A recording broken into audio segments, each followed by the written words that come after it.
Halo semuanya, selamat datang di video kampanye proyek kewarganegaraan kelompok kami. Nah, hari ini kita nggak bakal bahas politik yang berat-berat atau soal pemilu ya.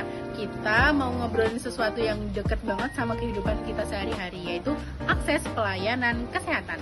Kalian tahu nggak sih, sampai sekarang ini Indonesia tuh masih punya PR besar soal maldistribusi tenaga kesehatan, terutama dokter spesialis. Di kota-kota besar, dokter spesialis melimpah, tapi di daerah 3T, tertinggal, terdepan, terluar, saudara-saudara kita harus berjuang bertaruh nyawa cuma buat dapat akses medis yang layak. Terus, apa sih hubungannya sama demokrasi Pancasila? Yuk, kita tanya dua temen aku di sini. Faris, gimana menurut kamu?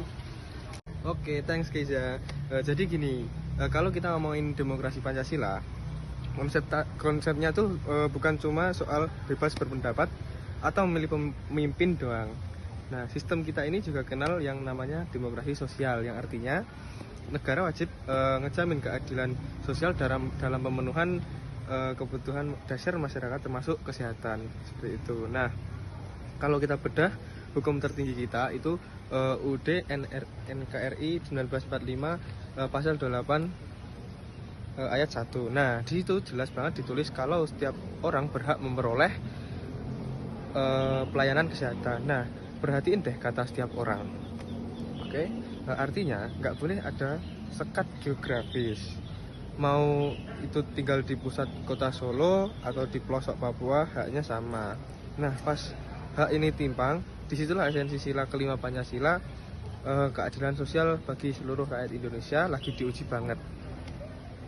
Nah, ngelanjutin penjelasannya Faris, realitanya emang sebaran dokter spesialis kita itu masih timpang banget ya. Kebanyakan numpuk di kota besar karena fasilitas penunjang di kota besar itu fasilitas medisnya jauh lebih mapan, tapi untungnya mekanisme demokrasi kita itu tetap jalan. Nah, lewat proses diskusi dan serap aspirasi publik yang panjang, pemerintah dan DPR akhirnya ngeresmiin atau ngesahin Undang-Undang Nomor 17 Tahun 2023 tentang kesehatan. Undang-undang ini itu dibuat untuk memotong birokrasi yang ribet, mempermudah izin praktek, dan ngasih intensif yang lebih oke buat tenaga medis yang mau mengabdi di daerah-daerah terpencil di Indonesia. Ram, tapi kalau si dokternya dipaksa ke pelosok, emang nggak melanggar hak asasi si dokternya untuk memilih tempat dia di sana? Nah, justru itu menariknya demokrasi yang mengutamakan musyawarah dan keadilan, Kay. Jadi solusinya bukan maksa secara otoriter, tapi negara itu harus hadir bikin sistem yang adil. Nah, kasih mereka jaminan kesejahteraan, fasilitas rumah sakit daerah yang layak, dan jaminan keamanan. Jadi klop kan, kewajiban negara ke rakyat terpenuhi, lalu hak para tenaga medis juga tetap dihargai. Oke, pemerataan dokter ini adalah wujud nyata dari kemanusiaan yang adil dan beradab. Sebagai anak muda, yuk kita bareng-bareng kawal kebijakan kesehatan ini supaya benar-benar berdampak untuk daerah-daerah pelosok di negara kita ini.